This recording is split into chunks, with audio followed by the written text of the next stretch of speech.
I want to first talk with you about Packers family night and Jordan Love's performance. And you sent over a link today.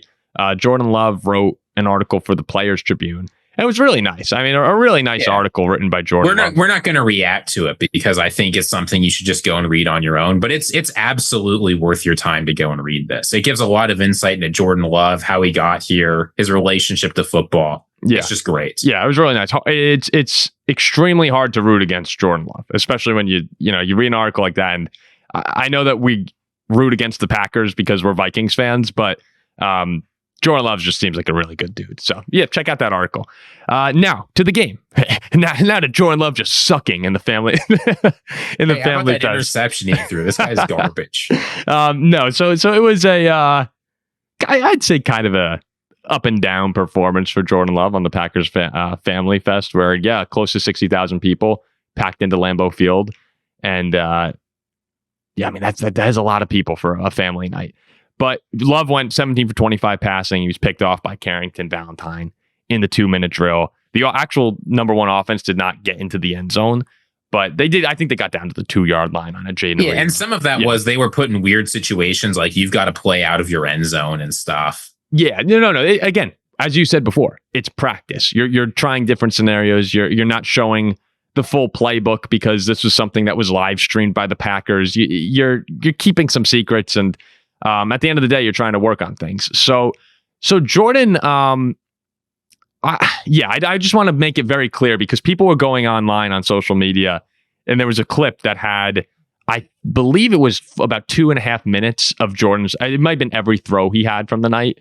And you saw Vikings and Bears and Lions fans in the comment section just being like, hell yeah, buddy, this is what we want to see, because it wasn't a particularly impressive performance from Love. That's where I say, let's just chill out here. It's family night in Green Bay. They're just having fun. But there were a couple of takeaways I had. And the first one that was very positive for the Packers is that the mobility does seem to be back for Jordan Love. And you saw that a couple times scrambling.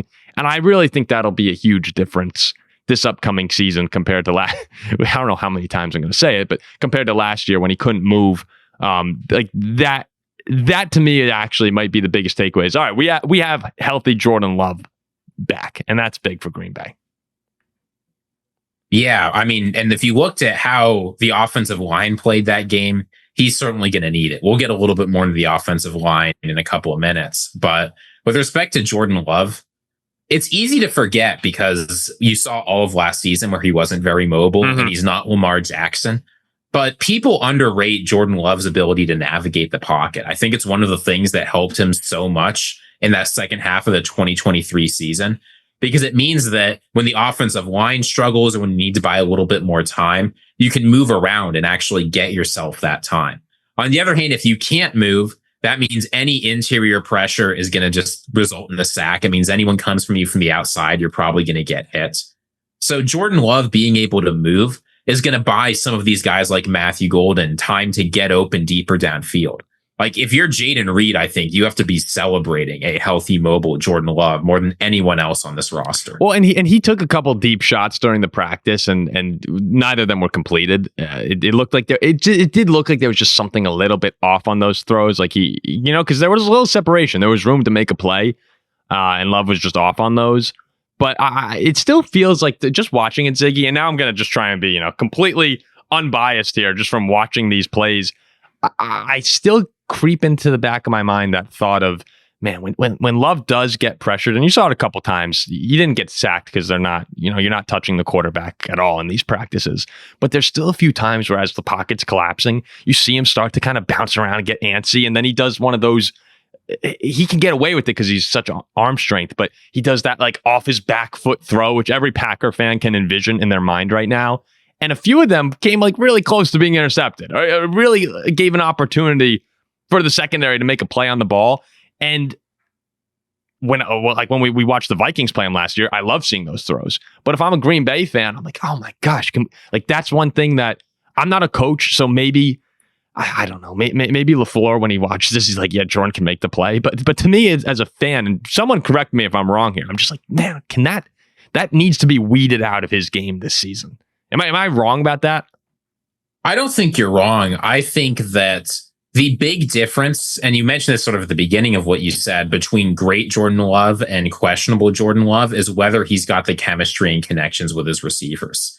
And I think that's why we're relatively early on into the NFL training program. Like what? Preseason, like training camp started 2 weeks ago, a week and a half ago, and we've got until the start of September. There's 3.5 more weeks left. But when Jordan Love and his receivers are on the same page, the timing is there, the routes are there. He doesn't make those huge mistakes because he has confidence in his guys and he knows where they're going to be and when they're going to be there. Right? That's why he was able to throw only 2 interceptions and like 30 touchdowns over half a season. It's because if you know where your guys are going to be mentally and you're prepared for that, I mean, that's what guys like Aaron Rodgers did so well, right? Aaron Rodgers, he could just take a glance at Devontae Adams and he'd know if in 5 seconds where Devontae Adams was going to be. Yeah, that was sick. Oh, yeah, but I just mean like not on that level, but you saw some of that with Jordan Love and the receivers in the second half of 2023. So I think more time practicing, just like it helped back then, is going to help them this time. But it does need to actually get there before the season starts. Because if they're not ready week 1, like with this schedule, you have to be ready to play your first week. Is Love going to play against the Jets on Saturday? I'd be surprised. Because I at this point now, it's gone to with preseason where basically after the first week, guys just don't play anymore. So last year, I believe he played 1 drive in their first game and didn't play after that. It was funny. He had like a 70-yard touchdown. And they said, all right, you're done. You've done your job, man. Oh, I remember we were like, are you like, you got to be kidding me. Maybe he'll get 1 drive. But in general, I don't think it's come out exactly what's going to happen. But Jordan Love is not a guy who plays much preseason. Yeah, it's really funny from the past, Ziggy. And I guess this is kind of before you started really getting into football. But when they had 4 preseason games a while back and, guys would play, it like ramped up each game. Like by preseason week 3, you played about a full half of the starters. And week 4 was the only week where you didn't see your guys on the field. And now it's completely different. And I mean, I guess we're seeing that with across sports in general, right? And the All-Star games, people don't really take too seriously except for the NHL, who did the phenomenal job with the 4 nations. But yeah, I mean, preseason now, it's still fun for the fans. I was going to say diehards, but for big fans to watch, like, these practice squad guys and these practice dudes who are making a push for the team and rookies. But as far as actually seeing your first team out there, that really doesn't happen much other than maybe 1 drive, like you said. So like the first look at Jordan Love might actually just be against Detroit on September 7th, the 4:30 Fox game of the week. I also think, what do you think of this rule? I don't know if I want to talk about like 2023 Jordan Love anymore. I don't think it matters anymore. Oh, but it was so fun to watch him play. No, I mean, well, whoa! I'll tell you this. Wait a second. That wasn't fun. I mean, that's maybe as a pure. I mean, it wasn't fun when he played the Vikings, but in general, I always like seeing guys break out, whether they're for my team or not. Yeah, not all guys. It was fun to watch Amon-Ra St. Brown break out. It was fun to watch DeAndre Swift break out. Don't think so. No, I disagree. The Caleb Williams breaks out. I will not be enjoying that breakout. Now, I guess from pure football some standpoint, appreciate football, and some people don't. From a pure football standpoint, yeah, you can I guess you can appreciate the breakout, but when Jordan Love was breaking out, I was not sitting there going like, son of a bitch, I'm happy for these guys. I was like, I wouldn't say I was happy for them. I can say I loved watching some of those throws. I'll tell you what, you can implement that rule once the 2025 season starts. Yeah, I just think we're getting to the point now, and the other NFC North fans are probably going, thank God, finally, someone's saying this, but we talk a lot about 2023 Jordan Love, and because it was so good, and it really was unbelievable. But yeah, let's see it now. If Jordan Love is struggling in week 4, I don't want to hear someone be like, oh, but 2023 December, oh, that guy was so good. Like, you know what? I'll say that if he like tears his groin again week 1. Yeah, last year we could say it because of the injuries, and it was still fresh in our minds. But full season removed, like by week 4 this season, by the end of September, I think we got to move on from it. I mean, how many people now are talking Kyler Murray and they're like, oh, dude, that 2021 Kyler, like 9-1, baby. I mean, I sometimes, you've heard me say stuff like that. Maybe it's just an our show thing. Okay, so maybe that's the rule. By the end of week 3. No more. Well, we're probably not going to have to, because knowing the Packers, we won't want to talk about 2023 Jordan Love anymore, because this guy will have 20 touchdowns. He'll set some NFL record in touchdowns in the first 4 games. We're going to learn. It is a tough Lions, Commanders, Browns, Cowboys, Bengals. That is a. I was serious. With this schedule, they can't start out slow. And then after that, it's not like it gets that much easier. I mean, you've got the Steelers, the Panthers, and the Eagles. Don't actually be surprised. Don't the Lions start off?